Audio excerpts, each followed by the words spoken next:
And that was the way of it. I packed it once, and 4 days later, it was here. Assistant Curator of the Miskatonic Museum. An accomplishment, to be sure. I'm gratified to have you local. I can say I'm not quite settled here in Arkham after 2 years, so a friendly face is welcome. I know Father would be glad for it. When I was younger, you used to bring trinkets from the university, and Father would say, "Your Uncle George putting fool ideas in your head." Surely you'd be proud of me. I don't wish to speak too excitedly, but you are on track to be the youngest curator of the museum in its very, very long history. Come in. Professor Angell? Yes, and you are? Harry WILCOX. Harry. Well, Harriet's my father, though I never preferred it. I believe you know my father, Theodore WILCOX? Ah, yes. Theodore WILCOX. I knew him from my days teaching at Brown in Providence. He was very supportive of my research. I recall now, you must be his youngest. A painter, if I remember. A sculptor, actually. I do not believe my father understands the distinction. Give my regards to Teddy when you correspond. What can I do for you, Miss WILCOX? There's something I'd like you to see. Bring it to the table here under the light. There. Yes, please. These glyphs, these symbols, what language have you written them? I don't know. Craftsmanship is quite good. The figure in the middle, what does it represent? My dreams of late have been vivid. Imagery seared into my mind. I can see it clearly while awake. I simply sculpted what I saw. In your dream? Dreams, yes. Several nights now. That figure in the center was there in all of them. I could see it, but not see as it were, but like a shadow in the corner of my vision. And these symbols, you saw them as well? Saw, or heard, perhaps. Heard and knew the symbols. I'm sorry. The dreams were quite disjointed at times. This piece is my attempt to give form to them, make them more coherent. I could recognize the symbols and imagery, but could not understand them. That's why I came to you. I was hoping you might make some sense of them. It was impossible at first. Disjointed voices, words, more sounds, really. Syllables that are meaningless, yet somehow full of meaning. Over several nights I journaled, trying to recall every detail. I found that as I journaled, I would scratch my pencil across the page while trying to recall everything. As the fifth night concluded, I found that the scratchings were not random, but a subconscious manifestation of language, if you will. I don't know what they were, but I understood them. That's when I started working on this piece. Some of the characters almost look Sumerian. They are vaguely ideographic in a similar vein. I think they are, but mixed in with gibberish and these characters that I cannot quite place. Let me look closer. I think I've seen some similar imagery in one of the museum pieces. The writing. No, this figure in the middle, the octopus-like head. I've come across it, I'm sure. Let me run downstairs. Miss WILCOX. Miss WILCOX, could you describe to me everything in your dreams? Everything you can remember. Details, sounds, sights? Yes. Yes, I can try. It is always dark. I hear water. Always water. Waves.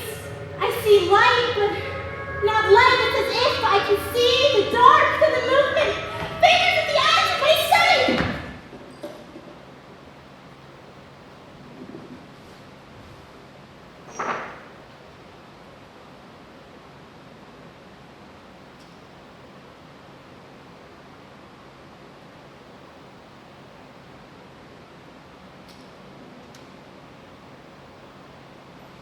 Miss WILCOX! Miss WILCOX! Miss WILCOX, it's okay.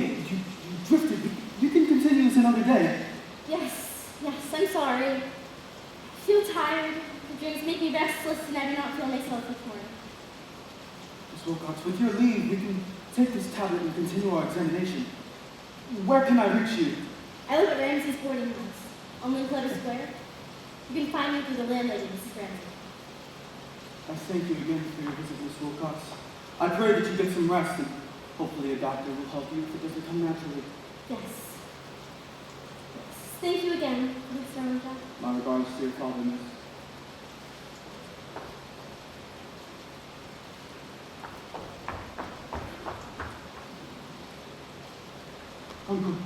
Uncle, here. I knew I'd seen something before. Yes. Dissimilar and yet unmistakably the same. Where did you get this? Read. It was a finding by Professor William Channing Webb, Princeton University in 1860. It was found on expedition. His account is here transcribed. He recalls interacting with various friendly tribes of indigenous Eskimos, then coming across an outcast group, a savage group, which engaged in rituals and sacrifice in worship of some ancient devilry. This was a relic found near one of their abandoned camps. And then he transcribes, or attempts to, the ritual chanting of the elder. Finglui, Niglawa Nafa, Cthulhu Early A. Wagad, Noggle, Pataku. There's no translation here, no telling the meaning. In his house at Early, dead Cthulhu waits dream. Uncle, are you unwell? How do you know these words? I've heard these words, both in their demon tongue and in English once before. How? Where? Francis, pour me something to steady me.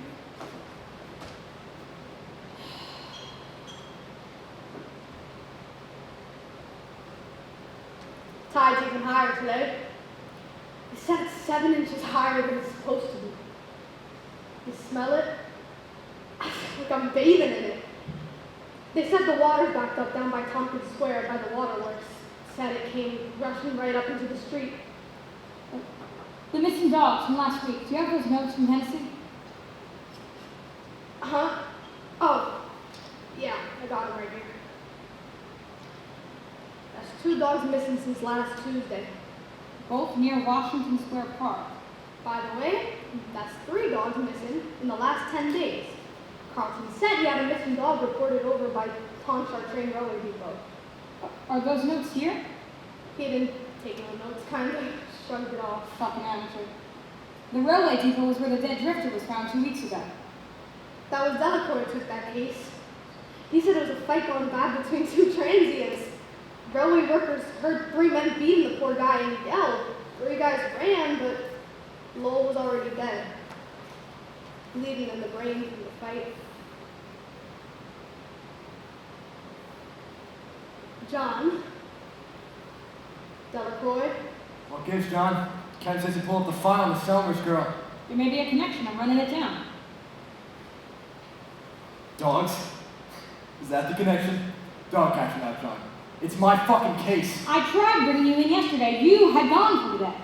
I was there. What was that, around 3:30 in the afternoon? I was running something down. You got a problem, kid? Just you putting the bourbon in Bourbon Street at 3 in the afternoon. Enough. I wasn't cutting you out, but time is a factor. The girls probably had cousins or something. We run down every runaway comes to this office. We chasing our tails for the next 50 years.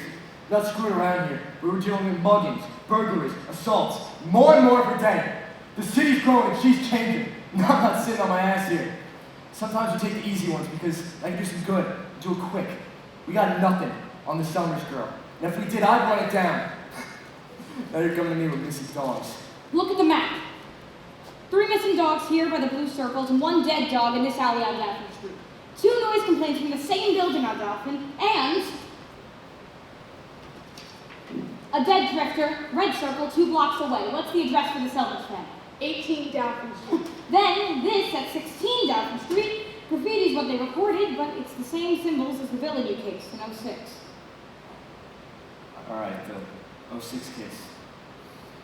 It's the one I got your partner killed. Yeah, that's the case. A dead cop and 2 unidentifiable human remains desiccated and lying in a circle of candles and blood. So if there's any possibility of a connection, we're fixing to run it down. I'm not chasing ghosts.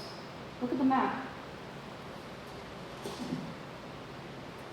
16 Dolphin. These noise complaints. Drums? Oh, that's what they reported, some kind of droning sound, like drones were chanting. So then, what the hell's going on in Dolphin Street? You got a warrant yet? Jesus! You want to get this done? You get it done right. You two get down there. See if Thibodeau's in. I'll meet you there with a warrant. John, this has got to be done right. You want to take these folks down? It's got to stick, right? We'll wait for you. Outside the building. Don't take too long.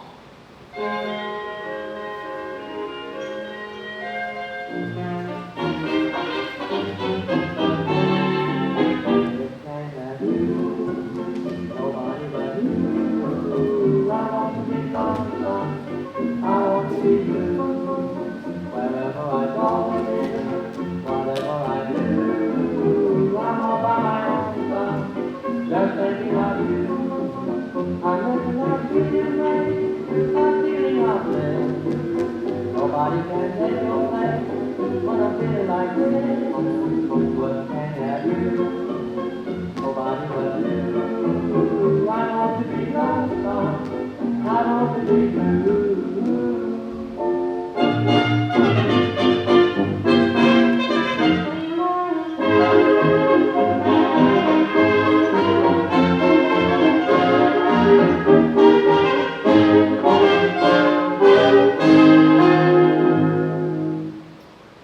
Where the hell is DELACROIX? Thibodeau may be in court. Every minute we waste, we're just... I know! John, I know. So, the only way in and out is through the front? Looks that way. Hennessy's out back just in case. It stinks of dead fish. The fucking tide. John, Water. Where's it coming from? the tide? No, we're too far out for that, ENOCH. It looks like it's coming up from the ground. Walls are wet, John. It's like the building's leaving water. Thibodeau's in court. It'll be a while. We're not waiting. Get ready. Where's this water coming from? It's even coming from the windows. Under the door, too. It's unnatural. Whatever it is, we're going. Now. Ready?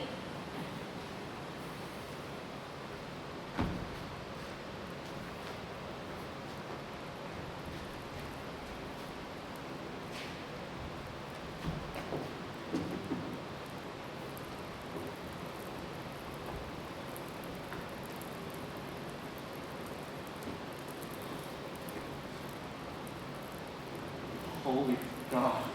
The smell. It's blood you smell. Blood and seawater. Where's the blood? She ain't cut up. Go check the other 2 rooms. The fact is, I don't see Mark anywhere. No blood, bruises. What the fuck happened here? Inspector! Inspector, the girl! She's in the bathroom.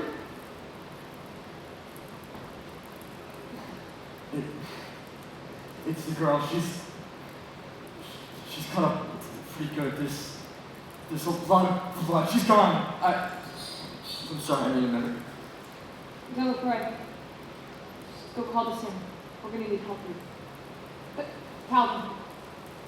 Go check on MOURAD. Make sure he's alright. Just stay in the hall and keep the neighbors away.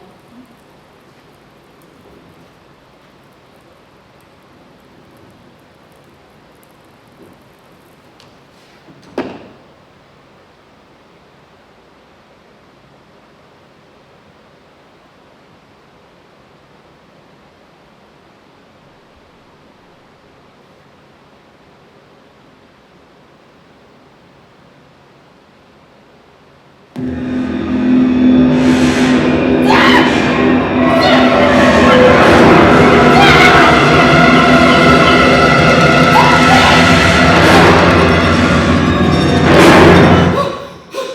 with the coroner. She's gonna bring a Shit! bag in a car. Hey, you alright?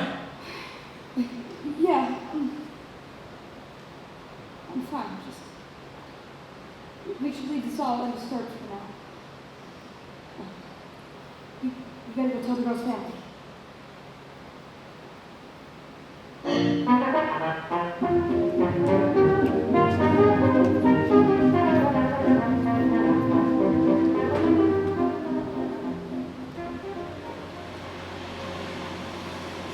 About 100 such skin-deep lacerations on her arms and chest area. These cuts were largely superficial, so it's the 2 deep stab wounds to the heart I'm saying were the cause of death. And the others? The others? You understand, I have to do an autopsy for anything conclusive. I'm reticent to say it before that. You don't have any preliminary thoughts? Opium, maybe? No, the body showed no overt physiological sign of that. In fact, they show very little sign of anything wrong at all. Except being dead. Yes, except that. And how do you suppose that might have happened? Surely you have a best guess. I've done this 14 years, John. Surely you can imagine we've had our share of boating accidents, swimming mishaps, the like. So what are you thinking? Autopsy will tell. But John, Calvin, I'm telling you now, those folks drowned. On the 4th floor of an apartment building? Like I said, autopsy will tell. But their chests were distended. I could feel fluid in there. I turned one on the side, slapped their back, and water came pouring out. Those folks drowned, sure as I'm standing here. I'll update you both when I'm done. It'll be sometime tomorrow morning. Gentlemen. Drowned? You see any water in that apartment? I didn't. This whole thing sort of fall apart us here a bit, John. And what the hell happened to you up there? You only did 10 words since we left. I'm just trying to gather my thoughts. Bullshit! I saw your face when I got in there. You were white as a ghost. What gives? I felt profoundly unsettled. That's all. So what now? We gotta go to Tulane. The college? John, we're supposed to notify the girl's family. Calvin, go see your family. I'll go to Tulane. I want the professor to explain to me what this statuette is. The figure, the writing on the bottom. This imagery was all over my room with the books thrown about and the chalk marks on the floor. This isn't human. It's ungodly. We need to find these people, and knowing who they are, what this madness is, it could help us. What am I telling the girl's family? It was a robbery gone wrong. She died quickly because the guys were killed. Yeah. Alright.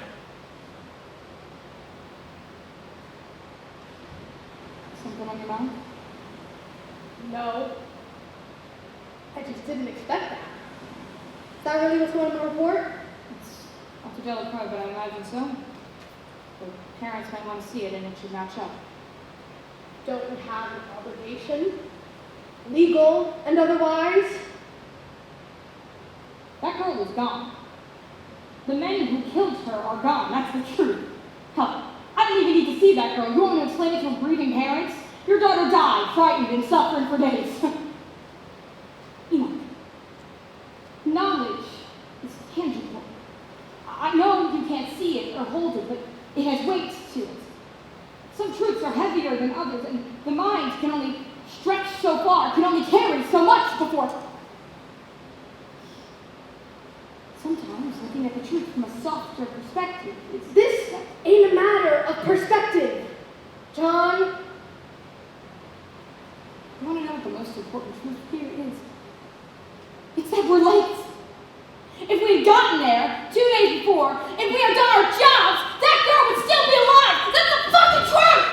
Do you want to go and explain that to her parents? Do you want to write that in your reports?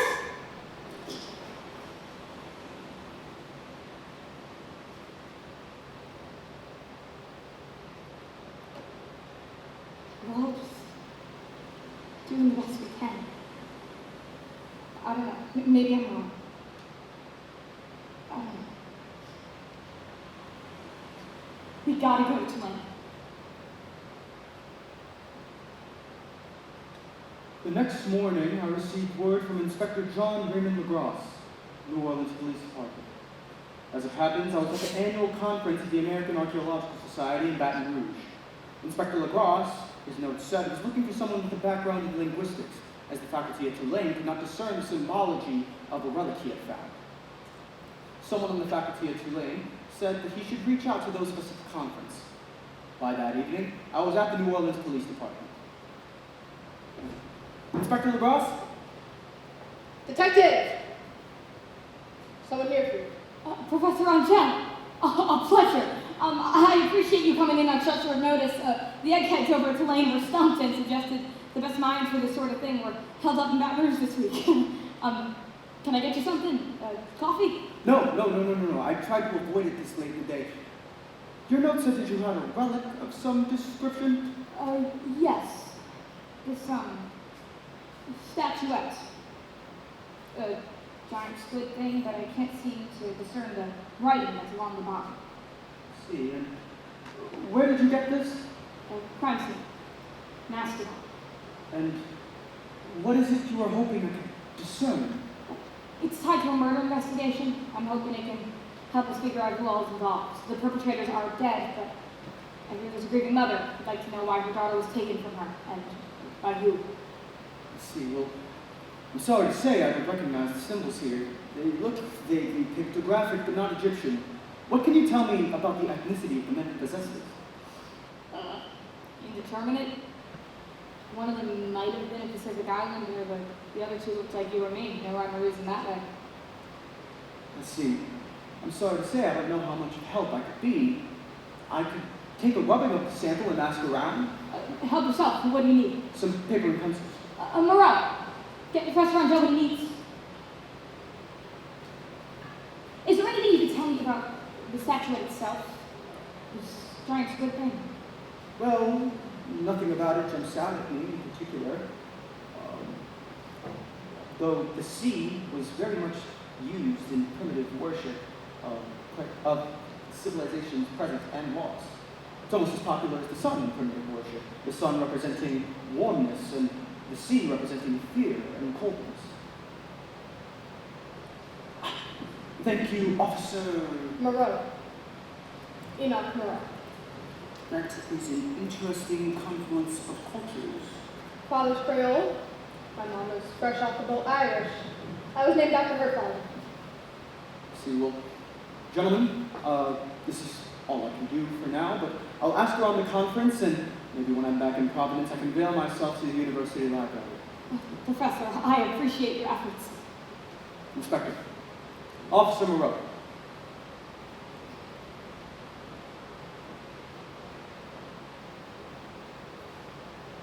Professor, is something wrong? May I see that again? A pen, please. I see. I was trying to make sense of the symbols like they were characters or an alphabet. And? The carving, it's not this carving itself, but the negative space in between the carved bits. It almost looks Sumerian. Sumerian?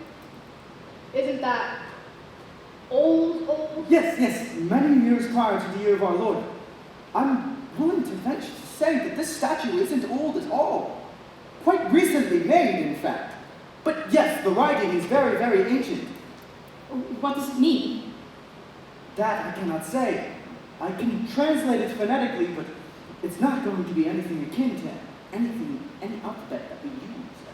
From Louis, Mugulna, Cthulhu, Erlier, Waga, Nalatagan. What the hell does that mean? I have no idea. John, trouble. It's okay. This is Professor Angell who's working on translating the writing that's on the statuette. What gives? A guy ran downstairs, one of them squatters in the swamp, says kids were kidnapped. He's scared of his mind. It took 8 kids, and these damn squatters are too afraid to even try. He's downstairs now? Get everyone ready. John, one more thing. The men these squatters are talking about that took them kids, he's talking about people with black robes and curved blades. John, that sound like anything to you? Same thing we saw on Catherine Street. We're gonna end these fires.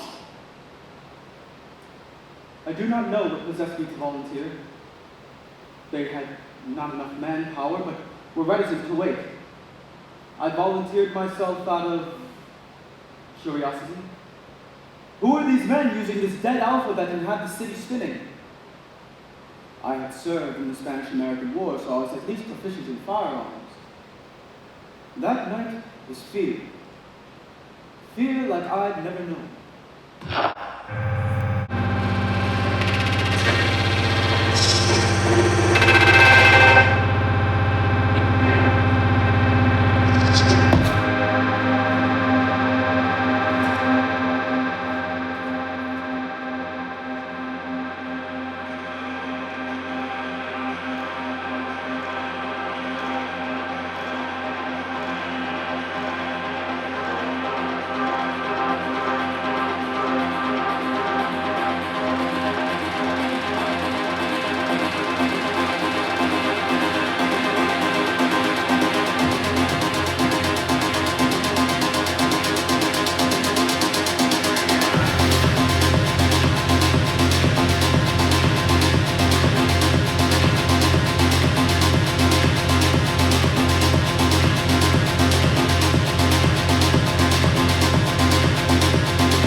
Hennessy's cut it bad. He's not going to make it. 2 of the boys from the night shift, Carlisle and Mitchell. We count 17 of these fuckers dead, plus 2 more dying, and these 3.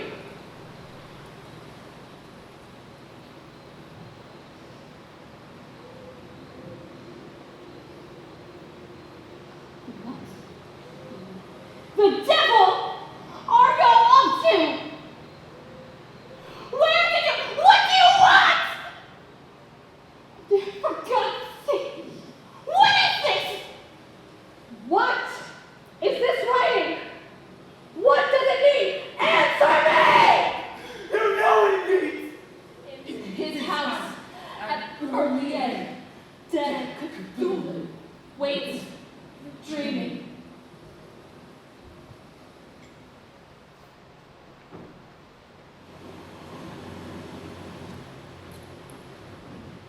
The coroner with the cause of death to be drowning.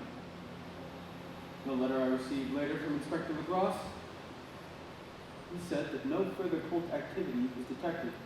The tides went back to normal, and no further information would come to the origins of these drowned men. That is horrifying. George, a young lady has collapsed outside the building. I've called for the doctor. I think it's the young woman who came to see you. What is her condition? Some sort of seizure. She was convulsing, but speaking gibberish frantically, then she was dead. Still, I thought she was dead. I called for the doctors, and Munson stayed with her. By the time they took her, she was awake again. She looked frightened and was still mumbling. Where did they take her? Arkham Asylum. Thank you. How awful. Where are you going? Arkham Asylum, I need to see her. I'll come with you. No. They're not likely to let more than one person visit, and I need a favor from you. Anything, Uncle. Find Inspector John Raymond Legrasse. He left the New Orleans Police Department some years ago. That is somewhere to start. Yes, Uncle. Please, Be cautious. do not worry. Arkham Asylum is only a danger for those within there.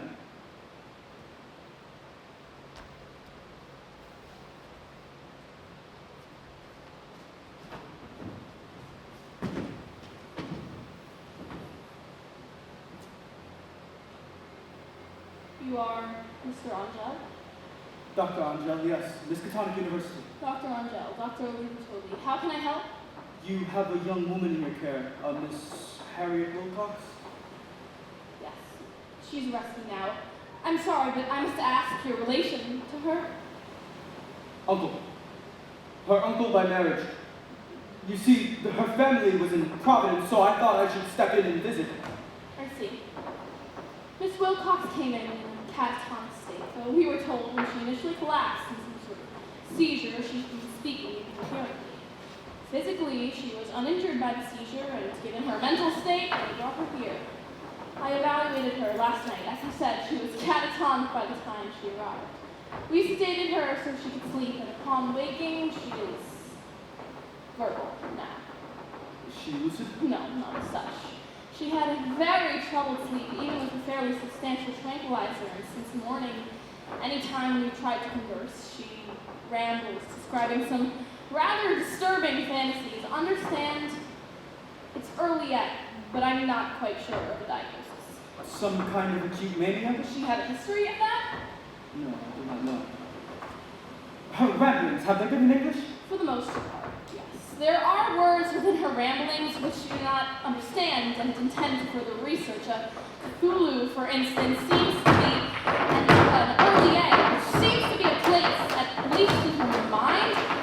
Do these have any significance that you know of? No, certainly not. Fact is, the first thing me and the other attending psychiatrists surmised was that she was simply in the grips of a fever, but no fever has presented. The babbling state of mind, it's not typical for a psychological condition, and other than the bizarreness of her ramblings, there seems to be no primary symptoms of incapacitation. She has taken to a normal routine, bathing, dressing, breaking fast. There seems to be No incapacity normally associated with a psychotic episode. May I see her? That would be fine. A familiar face would be helpful, but you must be patient. This kind of disassociation can be upsetting for family. I understand. Follow me, please.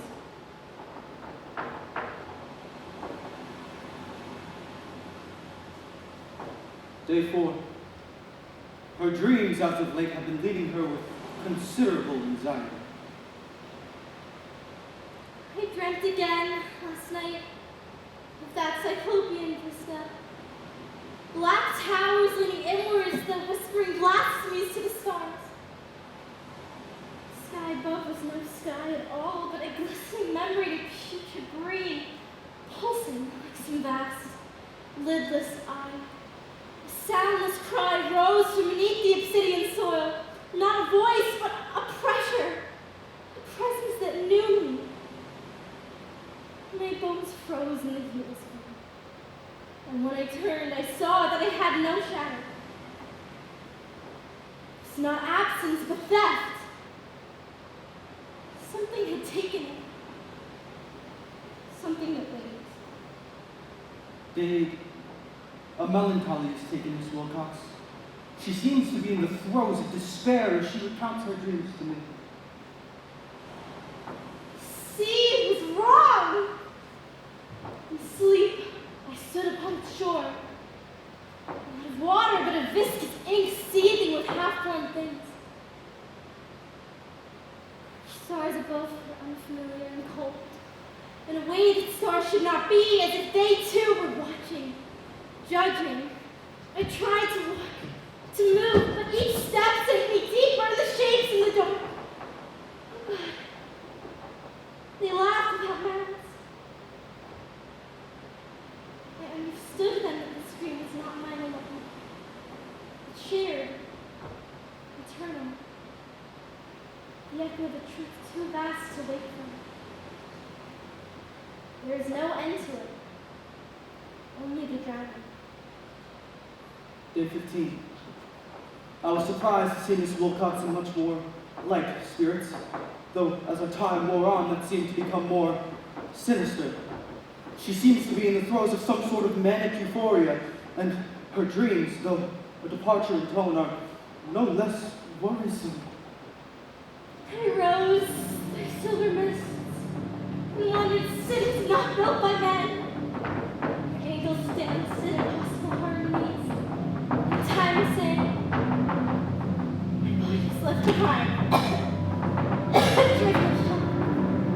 I wandered free. My arms fixed by fire. Each moment, each new song. I glimpsed the throwing asphalt, as though I could not comprehend its meaning. I felt joy.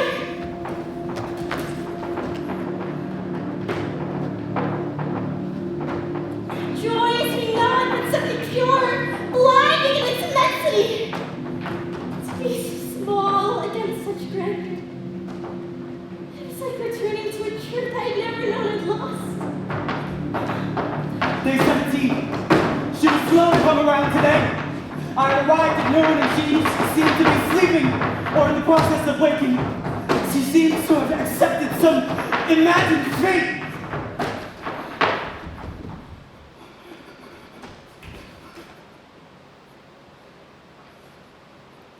I no longer scream when the dreams return. The city with no name. The murmurs beneath the stone. The eyes in the sky that never blink. I know them now. They are constants, like gravity or grief. I walk their streets nightly, silence among the faceless throngs. They do not chase me anymore. There is peace in knowing the shape of your doom. The waking world is the dream now, thin and trembling. I think, perhaps, that I am already gone. and only this version of me remains. I drift in a sleep that will not end.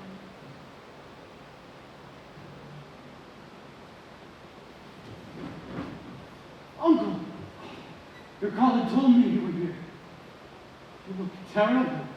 This ordeal you're putting yourself through has gone too far. I fear for your health. My health is fine. I am simply fatigued. You missed your classes this week. The provost was in here earlier asking after you. I told him you'd taken ill. What is it you're accomplishing? No one understands. No one is trying to understand what is inside that young woman's mind. It must be documented. At the cost of your well-being? You were expecting to hear from Inspector Legrasse today. Happy, Uncle. Take the evening to recover. We can talk about this all in the morning, please. All right. You're right. I need some rest. I'll walk you home. No. I will stay in the university, man. I've had some books brought up that I want to cross-reference with my work. I will get some rest. I need to clear my mind. Reading helps. You certain? Yes. And you were good for looking in on me, Francis. John, look at me, John!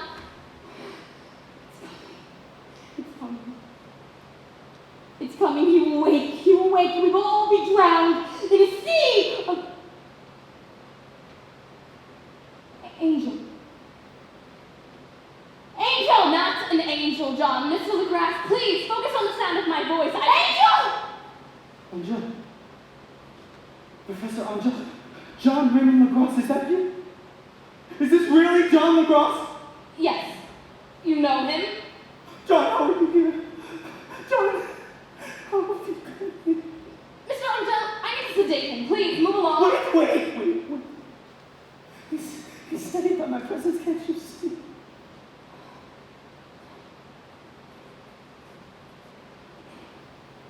You've seen.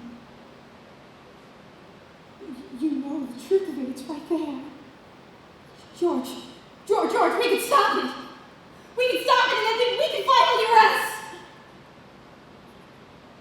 I hear the call.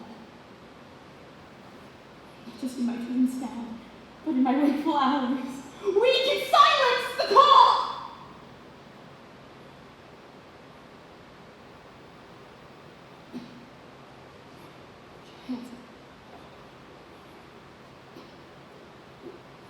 Johansson!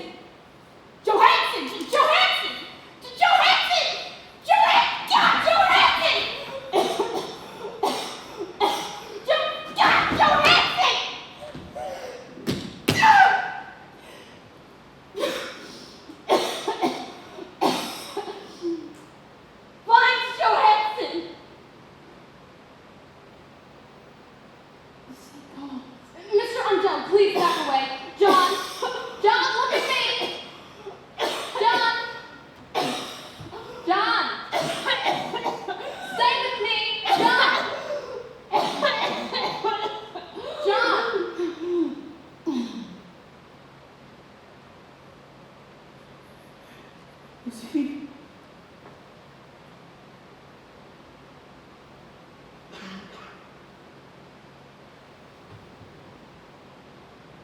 Yes. Poor soul. Oh God, no. Uncle, come away from me. Did he have any family? Any caretakers? Anybody who cared for him at all? He had a friend, an ENOCH MOURAD. Mr. MOREAU visited him, cared for his affairs. ENOCH MOURAD. He was there in 1908. He knew what Legrasse knew. Uncle, please, you must. Oh, it's Johansson! Did he mention it before? Uncle, control yourself. Please, I will come back in the morning. I will liaison with Mr. MOREAU, and we can all convene once you've rested. Please, I must insist.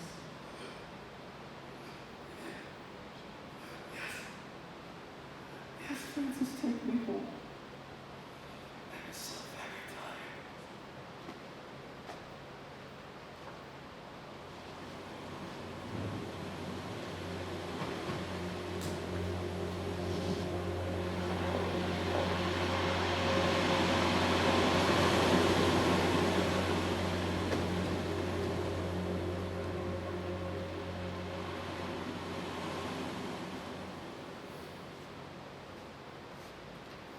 Francis Thurston?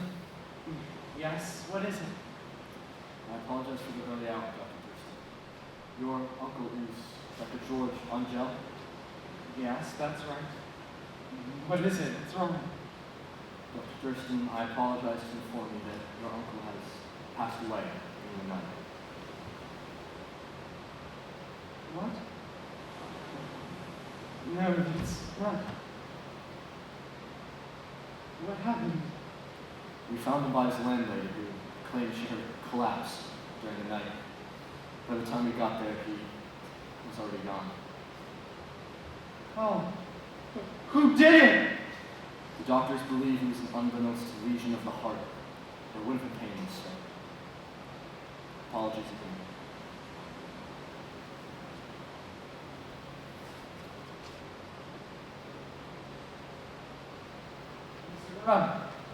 Then thank you again for taking the time.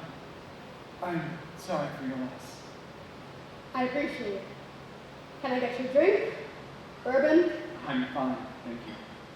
You won't turn me in, will you? No, indeed not. To John Raymond's Legrasse. Truth is, we lost John years ago. He took ill in the spring of 1918, spent the rest of his life in an institution, had a breakdown. When my work brought me up here, I had him transferred to Hartland. Is Dr. Angell not joining us? My uncle passed last night. Francis, I am so sorry to hear that. What happened? His heart, they said. John and George all at once. A terrible night for us both. But somewhat good fortune that we face it together, both of us carrying on the legacy of great men. Timing is a hell of a thing, if you believe in fate. How so? Well, for one thing, us meeting last night. If it had been one day later, I'd be gone and we would have never crossed paths. I'm booked to travel to the West Coast tomorrow morning. I booked passage on a steamer to Sydney, Australia. What's in Australia? The trail. John's work. I believe what he died for. Here. The Sydney Bulletin some weeks ago. Mystery derelict found at sea. Vigilant arrives with helpless New Zealand yacht in tow. One survivor and dead man found aboard. Tale of desperate battle and deaths at sea. Rescued seaman refuses particular of strange experience. Odd idol found in his possession. Inquiry to follow. That rescued sailor was one Gustav Johansen. He is recovering currently in Sydney, though the outlook's not good. He has, I'm told, quite a tale to tell, and no lack of familiar elements that caught my attention. His wife is there with him now, and we corresponded by telegraph. She's willing to talk to me, even let me see him, if he survives. Johansson? Johansson? That was John Legrasse's. Last words? You see what I mean about fate and all? Francis, John didn't get newspapers in Arkham. Hell, he was barely even lucid half the time. He had no way of knowing about Johansson. The only news of the world he got were through my visits, and I never told him anything that might rile him up. But things came to him in dreams sometimes. You have no idea the things he'd see in those dreams, the things he'd talk about. Cthulhu? Cthulhu. Great Cthulhu, asleep in early age. I know you must have heard the tale from Angell. John was obsessed. Maybe it's a cruel word to use, but it's the truth. His obsession broke him, cost him his job, his wife, and in the end, his sanity. I'm nothing if not loyal. His obsession became mine. Francis, do you know that in our last 2 decades of research, the name Cthulhu has appeared in records and writings over 400 times, spread across almost 2,000 years of history? What is it? He is, best we can tell, not of this earth. An ancient being, a god to our eyes from the stars and beyond all human reckoning. A being of terrible power from a race of twisted, hellish creatures. He came here, well, somehow and now sleeps. Sleeps? This elder deity is sleeping? For millennia, it seems, Earlier seems to be the place, an ancient sunken city that houses him. The cults, the ones in New Orleans and all alike, all seem to have the same aim, to wake him up, usher in a new era for humanity and all that. Absurd. Maybe. But whether it's real or not, it's real to them. The bodies have piled up. You and your uncle at least saw some of that. It's real to them, and that makes it real to us, and it's gotta be stopped. How does one stop it? Well, I don't know. But knowledge is power. And the more we have, the better equipped we are. We follow the trail. We follow it to Sydney. We? I censor in this. Pretty deep. It took your uncle. Surely you're curious. Francis, why don't you tell me your tale? What is it your uncle uncovered? Several weeks ago, my father was called upon by Miss Harriet WILCOX, a sculptor here in Norfolk.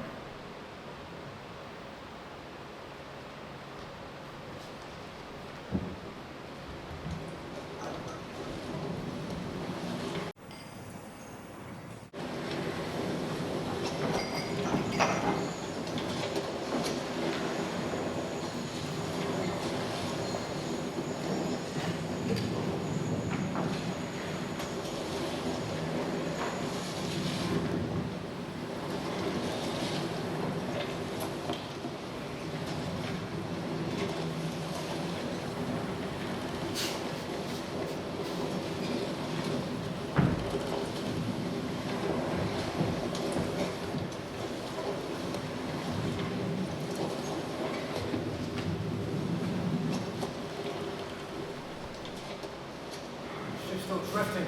6 days now. The wind's blowing us in the right direction, but the current keeps blowing us south. How are we on supplies? After that wave hit us 4 nights ago, not great. Very low, especially if we can't get headed to a land soon. Are we rationing? As best we can. We built this morning, we're figuring it all out. What does that mean, figuring it all out? We're...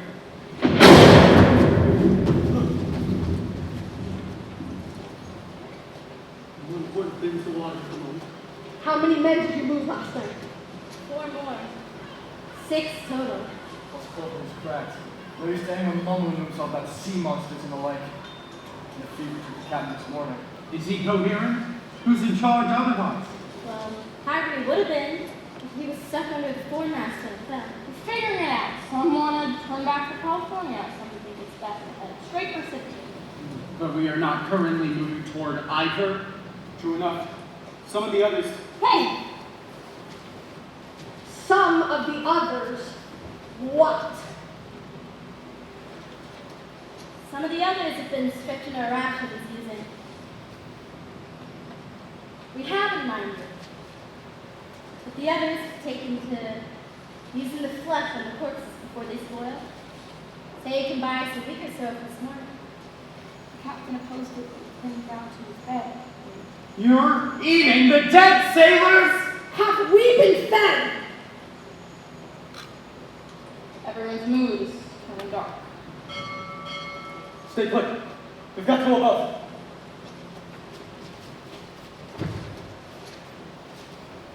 What's happening? They're raising the sail, so we don't get blown off course. Great. So now we're at the mercy of the currents. You feel as sick as you look? Francis, I smelled that in New Orleans in 1908. After the business in the swamp, the tide went down. People stopped complaining. I never told anyone this, but I never stopped smelling it. Not after the swamp, not in Europe during the war, not in Arden.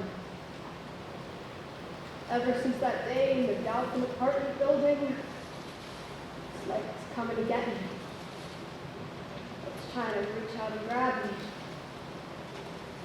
If they know what they're fighting for. Let me ask you this. Do you believe it? Cthulhu, an ancient being slumbering under the sea, sleeping for ages. I believe that they believe it. That those earnestly trying to waken. That is, I struggle enough with the belief in one drop, let alone a second. Monstrous one. No, I don't believe it.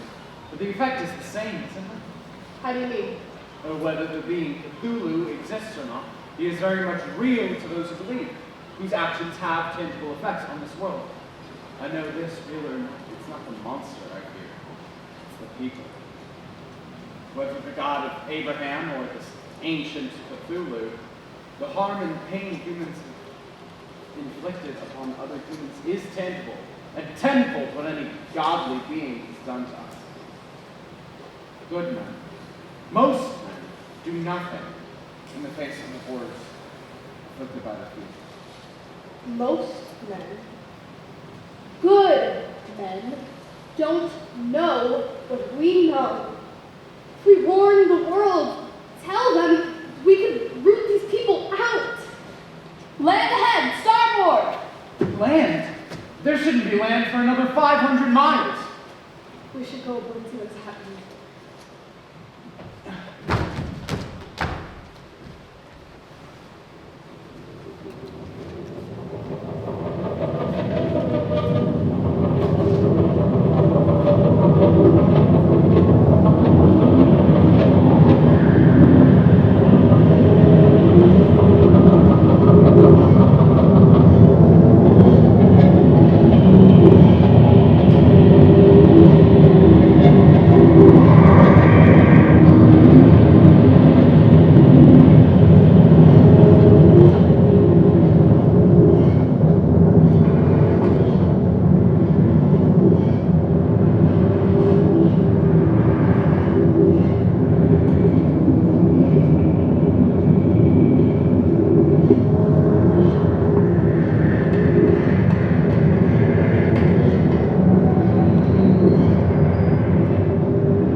ENOCH, chaotic, non-Euclidean, I can't tell.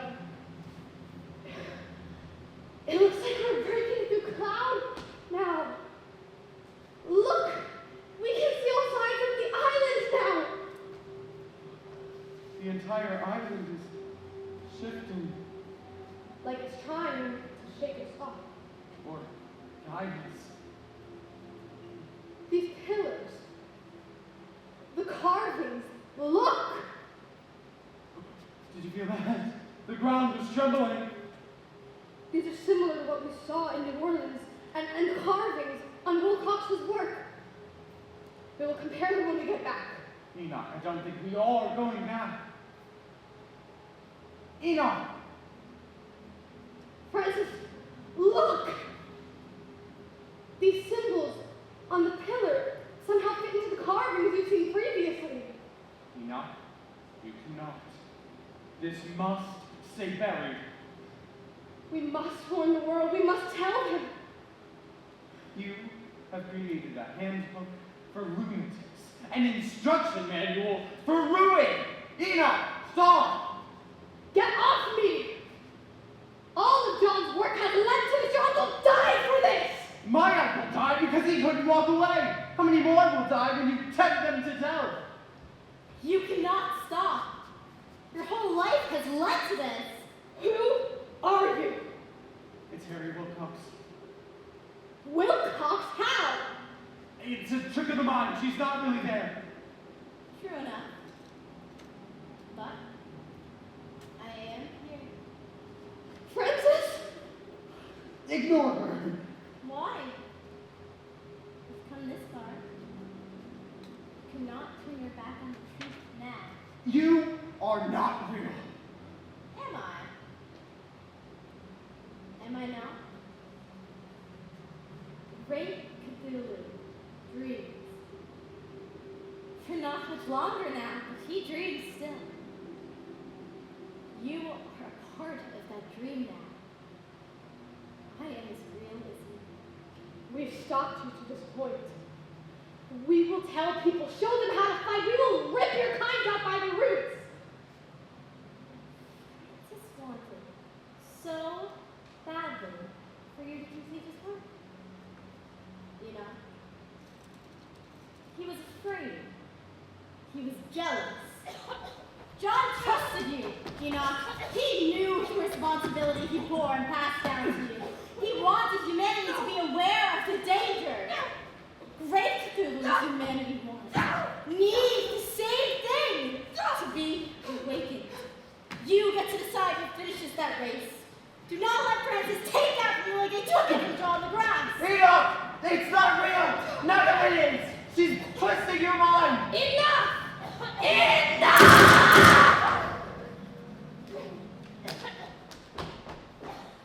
It's not real! Legrasse died in his bed. Peacefully. Not peacefully. No more peacefully than I fear your uncle. But I know deception when I see it. I'm sorry I lost myself for a moment. It's this place. If this is our end, let us die the men we are. The men we were always meant to be. Let us not be surrendered to the madness of this hospital. Yes. Yes. Francis, you're right. But until the very end, we must try to stay alive. The island is sinking. The ship! What? As the island begins to sink, the ship will slowly be carried out to sea. If we can return, if we can escape, we can warn the world of this place and its secrets. Great Cthulhu dreams. Dreams of a world in his image. What madness is it to walk this ground? What madness not to? He sleeps. Sleeps in early age. Perhaps not. No sleep. He waits in early age. Waits. But for not much longer now.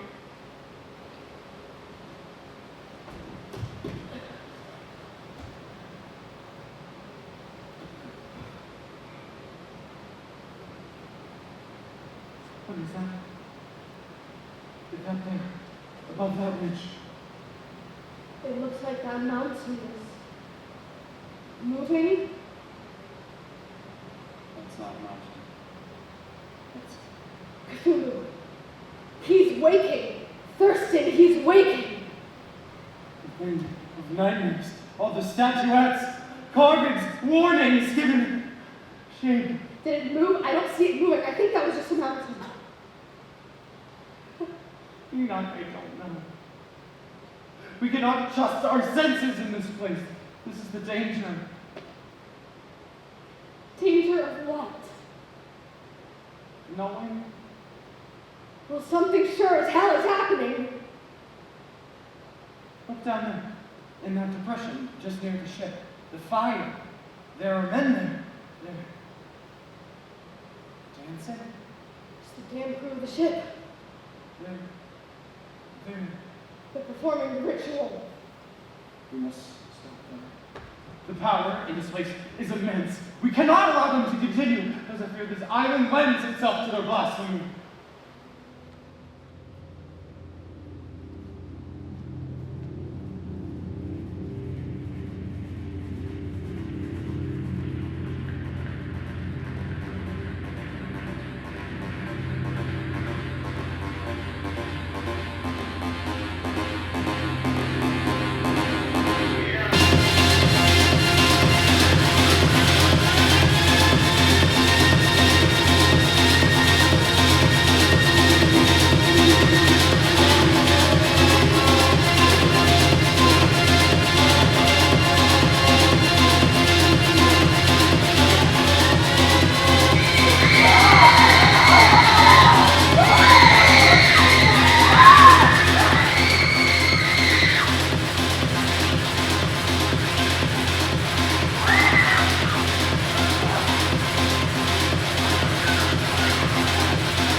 What have we done?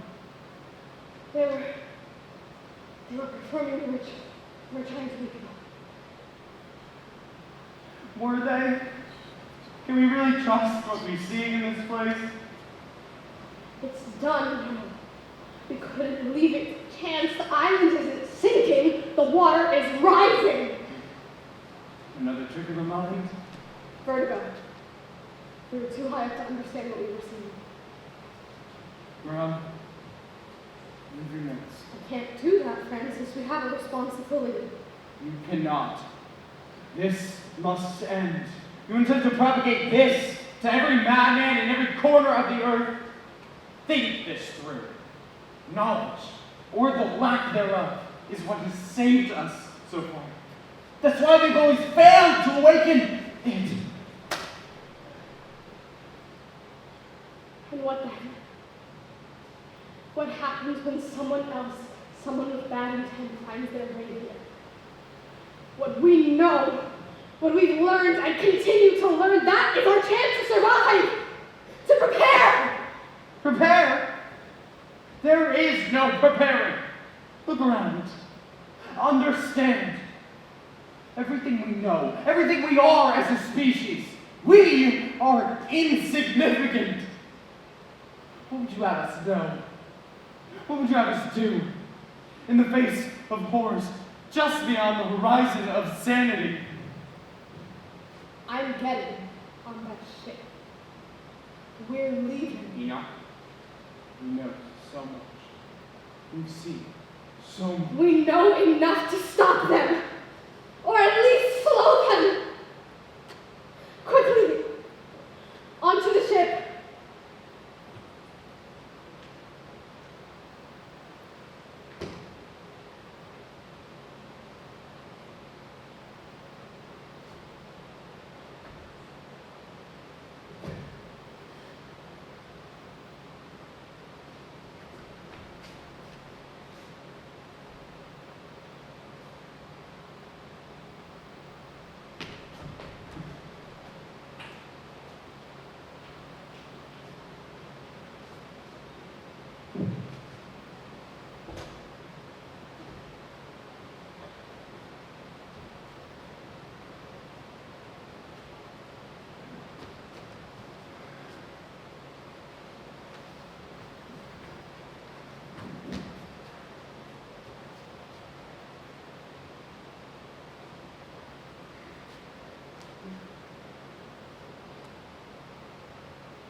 I write, knowing that this record will go down with this ship, serving as my last testament to the events that have haunted me these last few months, the last of my life, as it happens. MOURAD was wrong. By that I stand. The knowledge that we shared cannot ever be correlated again. I am not naive, and in the infinite life of this vast universe, I fear that one day the truth will, again, be uncovered. And I hope against all hope it is uncovered by men of conscience. ENOCH MOREAU was one such man. With every fiber of my soul, I knew that he could not return to the civilized world with this knowledge. Neither of us could. But it is not a stain on his soul, rather a differing of approach to the same end. To that end, I was also wrong. My skepticism, a hallmark and mark of honor in academia, proved in the end an error. I believe that I have heard the call. There are horrors just beyond the ken of science and reason, and horrors that should remain beyond human understanding. The curse MOURAD and I shared, the curse of understanding, was in the end our undoing. May ENOCH MOREAU's God rest his soul.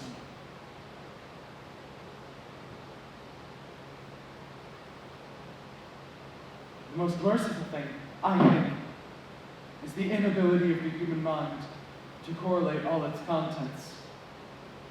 We live on a placid island of ignorance, in the midst of black seas of infinity, and it was never meant that we should venture far. The sciences, each straining in its own direction, have hitherto harmed us little, but one day, the piercing together of dissociated knowledge will open up such terrifying vistas of reality that we shall either go mad from the revelation or flee from the deadly light into a new, dark age. I regret even the shreds of evidence that we have left behind, particularly the bas relief of Harry WILCOX, that horror in clay, and WILCOX herself, if she still lives.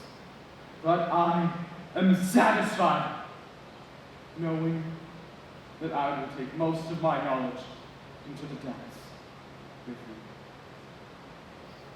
I know too much, and the cult still lives.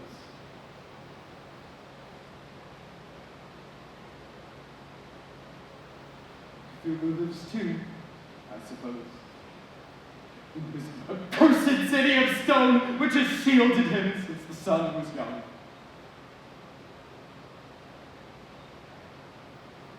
Now may the ocean take me too. And may my praise in the deep be merciful.